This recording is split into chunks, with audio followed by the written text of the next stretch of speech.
Hello, good morning, नमस्कार। आप सभी का स्वागत है पावर ऑफ नॉलेज लीगल मेरे इस चैनल पे। आई होप सब अच्छे से पढ़ाई कर रहे होंगे, कंपटीशन में लगे होंगे, इस चर्चा का भी आनंद ले रहे होंगे जो हम निरंतर आपके लिए लेकर के आते हैं। बहुत सारे ऐसे विषयों को हम टच कर रहे हैं जो आपके दैनिक जीवन में अफेक्ट करते हैं, आपके मानसिक शारीरिक स्वास्थ्य को भी अफेक्ट करते ही करते हैं। और साथ ही साथ हम ये जान पा रहे हैं किन चीज़ों को हमें ग्रहण करना है, किन चीज़ों का त्याग कर देना है। तो आज कल से ही हम मतलब आज तो हम उसकी शुरुआत कर देंगे, कल से ही हमने इसका थोड़ा-सा सिनॉप्सिस ले लिया था, थोड़ा परिचय इसका जान लिया था कि इसमें क्या हम करने वाले हैं। तो आर्ट ऑफ लेटिंग गो की बात हम कर रहे हैं, कल से हमने शुरुआत कर दी थी और आज उसको जानने वाले हैं कि जाने देने का क्या अर्थ है और क्या अर्थ नहीं है। तो देखिए दोनों चीज़ों को जानना पड़ता है कि क्या करना है, क्या नहीं करना है।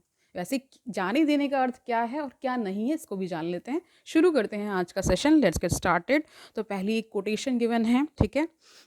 हार मान लेने और जाने देने के बीच एक महत्वपूर्ण अंतर है। लोग इसी अंतर को समझ नहीं पाते हैं। हार मान लेना और जाने देना, ठीक है, लेट गो करना, और हार यानी डिफीट स्वीकार कर लेना, इनमें अंतर है। और ये जो कोट है ना, हार मान लेने और जाने देने के बीच एक महत्वपूर्ण अंतर है, इसको किसने कहा है? जेसिका है चिगन ने कहा है, ठीक है। अब जानते हैं क्या आगे कह रहे हैं। इस किताब के जो राइटर हैं वो हैं डेमन जेरियट्स, है ना, ठीक है। जान लेते हैं आज क्या कह रहे हैं, जाने देने का अर्थ क्या है और क्या नहीं है। हम चीज़ों को पकड़ कर रखते हैं क्योंकि वे हमारे लिए महत्वपूर्ण होती हैं। जब उनसे जुड़ी परिस्थितियां बदलती हैं तब हमें समायोजन करने में कठिनाई होती। भावनात्मक रूप से हम नई स्थिति को स्वीकार करने में असमर्थ होते हैं रहते हैं। तो ऐसा क्यों होता है? देखिए, कई बार क्या है, नई सिचुएशंस आ रहे हैं, है ना, तो दिक्कत आती है। आपने एक शब्द सुना होगा, इसको मैंने सोशियोलॉजी में पढ़ाया है, इसी चैनल पे पढ़ाया है। कल्चर शॉक होता है एक। शॉक SHOCK वाला है। कल्चर शॉक का मतलब सपोज दैट आप ऐसे क्षेत्र से हैं जहाँ पे थोड़ा संकीर्ण वहाँ का सब कुछ है, यानी आप ऐसे परिवेश में रहे जहाँ पे बहुत ज़्यादा चीज़ें आप पे थोपी गई हैं, या बहुत ज़्यादा कंडीशनड, बहुत ही गार्डेड एनवायरनमेंट में रहें। और जब आप किसी मेट्रोपॉलिटन सिटी में जाते हैं तो वहाँ बहुत खुलाव है, खुलापन है, आप जैसे चाहे वैसे जी सकते हैं। तो कई बार क्या होता है कि यहाँ के जो लोग होते हैं, यानी जो छोटे शहरों से जाते हैं, वहाँ जाके उनको एक कल्चर शॉक मिलता है। वो क्यों होता है? क्योंकि वो जहाँ पहले रह रहे होते हैं वहाँ इतना खुलापन नहीं होता है, कोई आज़ादी ज़्यादा स्पेशली महिलाओं को ज़्यादा मिलती नहीं है ना? तो जब वो वहाँ जाते हैं तो एकदम बदल जाते हैं, तो उसी को कहा जाता है कल्चर शॉक, ठीक है। उदाहरण के लिए मान लीजिए कि कार्यस्थल पर आपके कार्यों के कारण आपकी नौकरी चली जाती है। यदि नौकरी पेशा होना आपकी पहचान का हिस्सा है तो नौकरी से निकाले जाने को स्वीकार करना कठिन हो सकता है।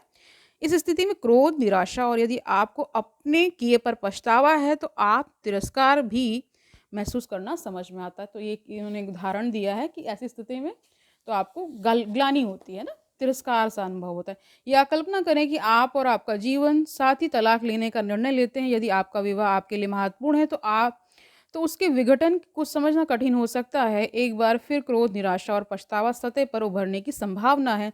जब तक वे वहाँ रहेंगे आपको समायोजन के लिए संघर्ष करना पड़ेगा। तो यहाँ दो सुंदर उदाहरण दिए गए। जैसे मान लीजिए कोई नौकरी पेशा, उसकी नौकरी चली जाती है, तो उसको फिर उस सिचुएशन को ठीक से टैकल वो इंसान कर पाए, उस स्थिति में भी अपना धैर्य बना के रखे, अपने आप को कूल एंड काम रख पाए, वो थोड़ा मुश्किल होता है। दूसरा उदाहरण ये दे रहे हैं कि तलाक, मान लीजिए किसी का डिवोर्स का कुछ मैटर है और वहाँ पे उसने बहुत उस रिश्तों से बहुत उम्मीदें रखी थी, और वो ये समझता था या समझती थी कि ऐसा कभी कुछ नहीं होगा, और ऐसा कुछ उसके साथ घटता है तो फिर मुश्किल होता है ना, संघर्ष करना पड़ेगा। आदर्श रूप से हम इन नकारात्मक भावनाओं का सामना करने, उन्हें एक स्वस्थ तरीके से प्रबंधित यानी मैनेज करने और अंततः अपने जीवन में आगे बढ़ने में सक्षम होंगे। उदाहरण के लिए हम एक नई नौकरी ले लेंगे या फिर हम किसी नए व्यक्ति से मिलेंगे जो हमारे लिए महत्वपूर्ण हो जाएगा। यद्यपि अक्सर हम भावनात्मक रूप से अपनी पिछली परिस्थितियों से चिपके रहते हैं। हम आगे बढ़ने से इनकार करते हैं क्योंकि हमें लगता है कि हम बदलाव ला सकते हैं जो हमें उन्हें पुनः प्राप्त करने की अनुमति देता है। यह दुख की सौदेबाजी की अवस्था होती है, यह स्वाभाविक है, लेकिन आगे बढ़ने की हमारी क्षमता के लिए हानिकारक भी है। यह हमें नियंत्रण की एक भ्रामक भावना देता है। और आपने इसका उदाहरण देखिए इस तरह से भी ले सकते हैं, जैसे आप देखिए कोई दो लोग रिलेशनशिप में हैं और एक ब्रेकअप करना चाहता है। तो कई बार जो जो पीछे छूट रहा होता है वो बार-बार कोशिश करता है कि कम बैक हो जाए, लेकिन हर बार ऐसा होगा नहीं, क्योंकि जो जाने वाला है उसने पहले तय कर लिया है। तो कई बार लोग उससे चिपके रहते हैं, उससे मिन्नतें माँगते हैं कि मत जाओ, ये वो सब करते हैं, लेकिन ऐसा नहीं होता है। क्यों नहीं होता है? क्योंकि आप समझ रहे हैं कि जो प्रक्रिया है पूरी वो बहुत डिस्टर्बिंग तो रहती है, लेकिन जिसने तय कर लिया है वो पहले से प्रिपेयर्ड है। अगर आप थोड़ा-सा खुद को समय देंगे और आप भी थोड़ा-सा समय लीजिए हर चीज़ के लिए, वो ज़रूरी होता है। और वो करेंगे तो निश्चित ही आप भी निकल पाएँगे, ऐसा कुछ भी यहाँ इम्पॉसिबल नहीं है। ठीक है? कह रहे हैं आगे, जाने देना हमारे द्वारा अपनी नई परिस्थितियों को स्वीकार करने से शुरू होता है। एक ऐसे अतीत से चिपके रहने के बजाय जिसे हम पुनः प्राप्त करने के लिए हताश रहते हैं, हम वास्तविकता को अपना लेते हैं। हम प्रतिबद्ध हो जाते हैं कि अब अतीत पर ध्यान नहीं देंगे। हम स्वयं को उन परिस्थितियों से अलग कर लेते हैं जिन पर हमारा प्रभाव न्यूनतम होता है।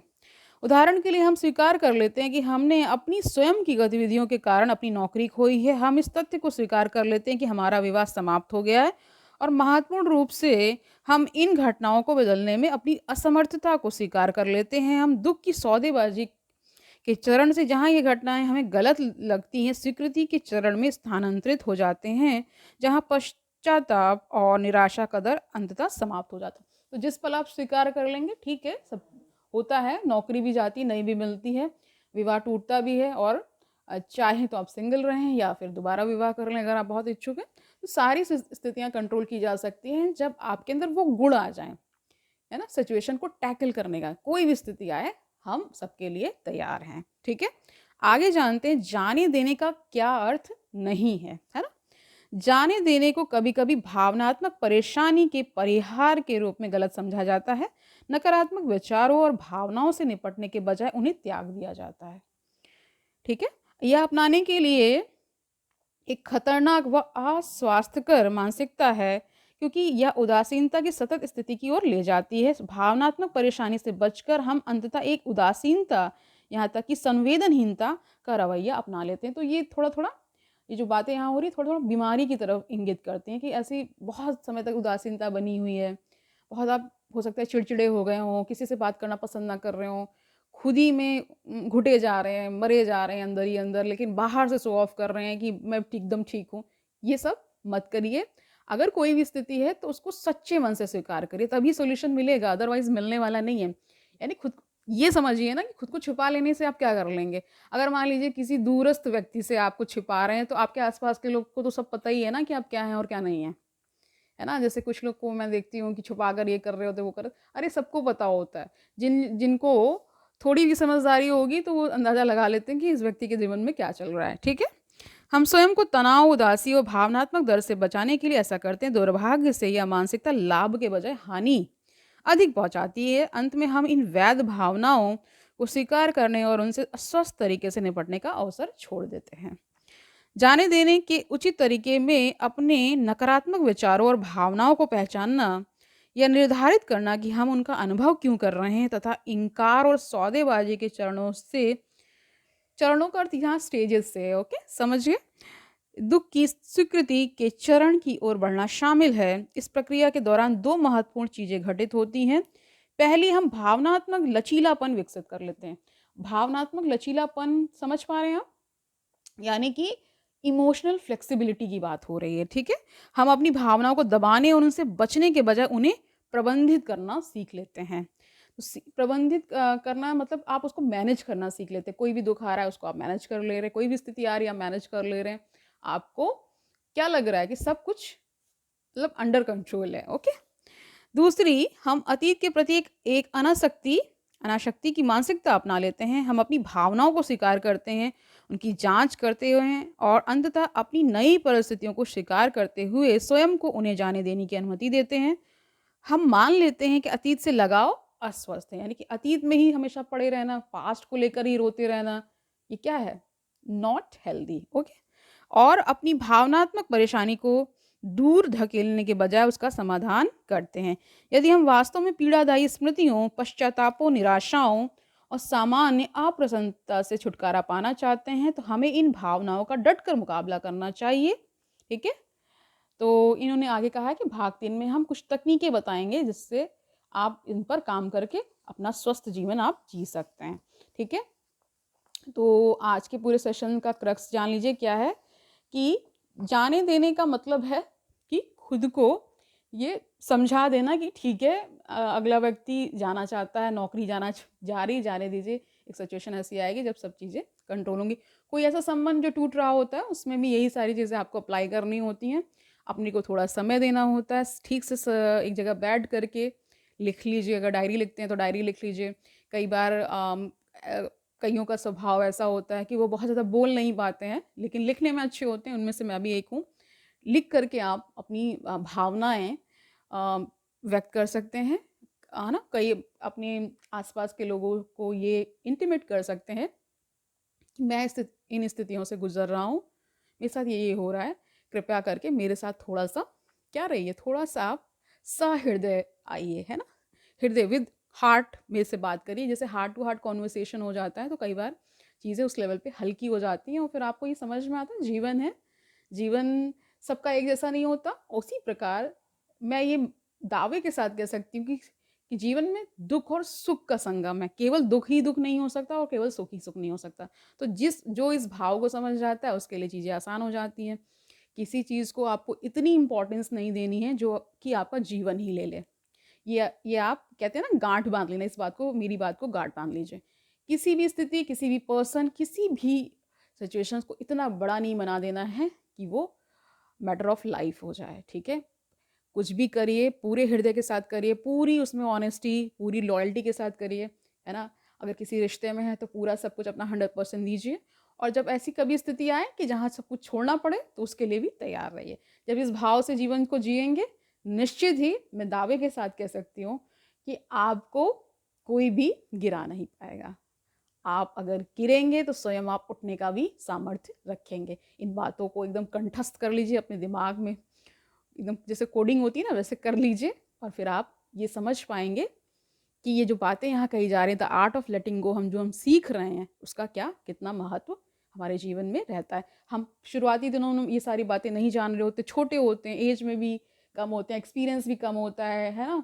बहुत ज़्यादा दिल खोल करके हम अपना दिल रख देते हैं किसी के सामने, वो फिर वो ब्रेक करके चला जाता है। फिर हमारे अंदर बहुत सारी कुंठाएं आ जाती हैं। क्यों आ जाती हैं? क्योंकि अभी लाइफ को उतना लार्जर पिक्चर में हमने देखा नहीं होता है। जब वो लार्जर पिक्चर जितना आप पढ़ेंगे, जितना ज़्यादा आप खुद को समृद्ध करेंगे, किन मामलों में, एक्सपीरियंसेस के मामलों में, जितनी अच्छी किताबें पढ़ेंगे, लोगों से मिलेंगे, है ना, जितना आपको एक्सपोजर मिलेगा उतना आप ये जान पाएंगे ये जो जीवन है ना, ये पूरा एक पैकेज है। पैकेज में सब कुछ है, दुख है, सुख है, आनंद है ना। फिर उसका अपोजिट सारे कर लीजिए, है ना। जो भी आप ले रहे हैं पॉजिटिव, उसका नेगेटिव भी साथ साथ ही आता है। तो जो इन सब के बीच में बैलेंस स्ट्राइक करना सीख जाते हैं वो अपना जीवन ठीक से जी लेते हैं। तो आज के लिए इतना ही रखते हैं। आई होप आज का सेशन आपको अच्छा लगा होगा। आपने आनंद से ये जान लिया है कि क्या क्या चीज़ें आर्ट ऑफ लेटिंग गो में हम सीख रहे हैं, है ना। कल मिलते हैं, तब तक के लिए आनंद से पढ़ते रहिए। जो पढ़ रहे हैं, जो भी ज्ञान आप ले रहे हैं, उसका कहीं ना कहीं लाभ तो आपको मिलेगा ही। पूरा दिल लगा के पढ़िए, इंजॉय करिए लाइफ को। जिस भी लाइफ के किसी भी स्टेज में आप हो सकते हैं उसको पूरी पूरी तरह एंजॉय करिए। अगर स्टडीज़ कर रहे हैं उसको एंजॉय करिए, घूमने निकल जाइए, वॉक कर लीजिए। अपनी मानसिक और फिजिकल हेल्थ है, यानी मेंटल एंड फिजिकल हेल्थ का बहुत सारा ख्याल रखिए। आप निश्चित ही अच्छा करेंगे। कल मिलते हैं, तब तक के लिए ऑल दी वेरी बेस्ट।